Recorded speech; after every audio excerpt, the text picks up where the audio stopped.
So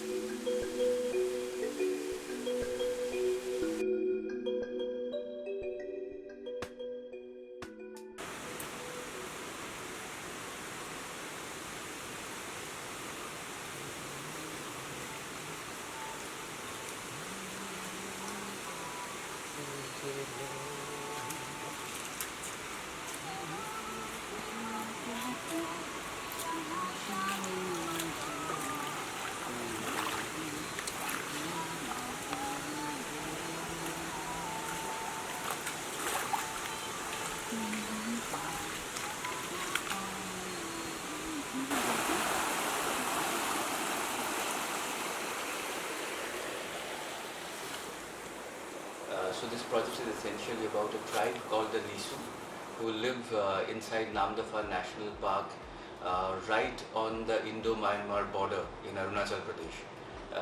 And I had heard a lot of stories of loss, of death, of suffering, but most importantly, the grace and the gentleness that the Lisus have. They live deep inside the forest. They don't have any resources, they don't have roads, they don't have electricity. Their children don't have any schools and teachers, there are no doctors, there are no hospitals. They live and die all alone, and yet they have no bitterness or hatred towards anybody. Of course, they have expectations. So such stories stayed with me. In the year 2015, I went back. I thought, okay, let me go back again. I have to do something more. I went back. I spent a month with them, and over the years, my expression was also changing. As I was growing as a photographer and as a person, as I was going through my own dilemma on how to photograph and how to photograph in a way that will communicate the story better to the audience. And I was constantly, even as an academic, I'm constantly focused on the audience, as to how the audience will perceive the story, what works, what are the problems of representation today, what are the problems of the classic documentary approach. They are not very much exposed to outsiders. Not that they are completely cut off, but they're much lesser exposed to outsiders. So there's a great issue with the trust aspect when it comes to them trusting outsiders. So there are sections who do wonder, why is this guy coming back every now and then, year after year, why is he coming back? So there is an aspect where it's still problematic, where they doubt. But there is a major aspect of the people where they've started to trust in me. One of the key reasons is every story that I've done, every year whenever I go back, I carry a lot of photocopies, either it's colored copies and original magazine copies, and I take it with me. I give it to the tribal leaders and I share those copies even with the villagers, with the Lisus. And so they read, they sit together, they talk about it. I think that has been an effective way. I also print the photos that I make of them as much as I can, and I go and give it back to them. So there have been certain gestures which I think has helped bridge that distance over the years. Well, when we all started photography, many of us grew up with the notion that we are going to use photography as a medium to change the world. Those illusions are gone, unfortunately. Now my clear intention with the Lisus is, we have heard about the Konyaks, the Nagas and many other tribes, the Wanchos, and they are all famous. And a major part of them becoming famous is because of the colonial anthropological archive, the classic documentary approaches where we've exoticized them. The Lisus, on the other hand, it's an amazing tribe. They do not have those exoticizing features. They don't dress up in an exotic manner. They're not headhunters. They're not aggressive. And so my clear thing was that they live with so much of suffering and yet they have so much of grace. But why is it that they've never been talked about? 25 years back in the year 1993, there was an anthropologist who went over there. He stayed for quite some time, and that's the first and the only account of the Lisus living in India through a book profile of a little known tribe. In the last 25 years, no anthropologist, no ethnographer, no journalist, nobody has gone back. I'm like, why? A very safe intention that I drew out of my experience was that I want people over here to get to know that this tribe exists, and that's been a core intention. But also another intention is that I don't want to talk only about the suffering and loss and all the negatives. I also want to bring forward the amazing beauty, the gentleness and the brilliant way in which they cohabit with nature.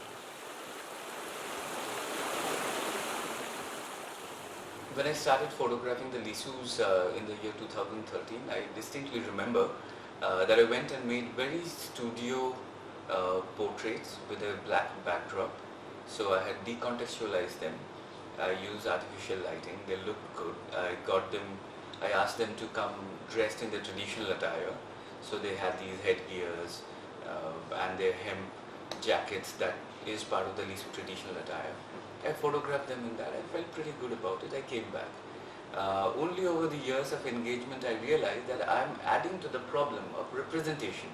I'm again showing them as a species, like an exoticized community, worthy of us going and watching them. Hey, let's look at them. Oh, it's a tribe. Oh, there's a tribe that lives deep inside the forest without any support and they can live by themselves. So there is a certain exoticized sensationalistic factor that was prevalent in my practice at the time also, because I came from the classic documentary approach. But over the years, as I started realizing that this is a problem, and we have inherited this problem through our photographic predecessors, through many of our seniors who have added to the problem, not all of them, but a major chunk of this, and a major chunk of this work had been circulated very widely, because it very easily supports the production and consumption politics of the market. I was not happy with the way I was photographing. I would make an image, but I did not find myself in that image. And so over the years, it's a very organic shift. I slowly started trying staged approach. Okay, so I'm using lighting, I'm asking the people to sit and pose.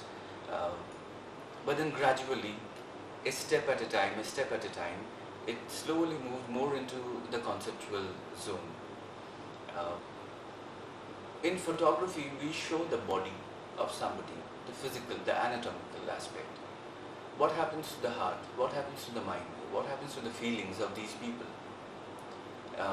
They might be a certain tribe and we might be from a different community.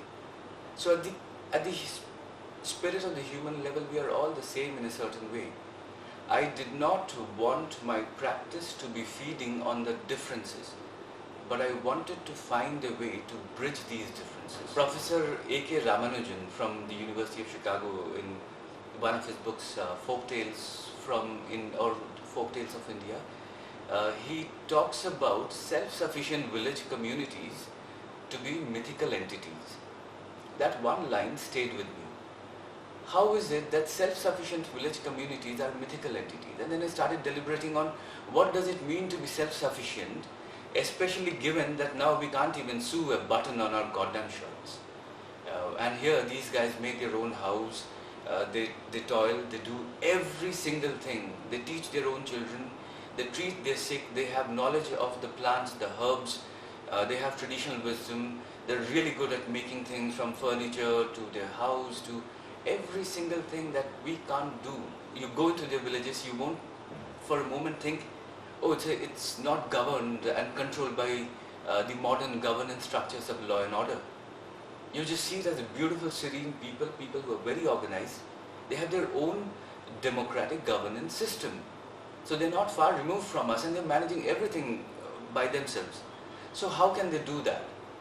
What is within them that allows them to go on living like that with a certain balance? And that's the genesis, that was the seed from where the conceptual approaches came.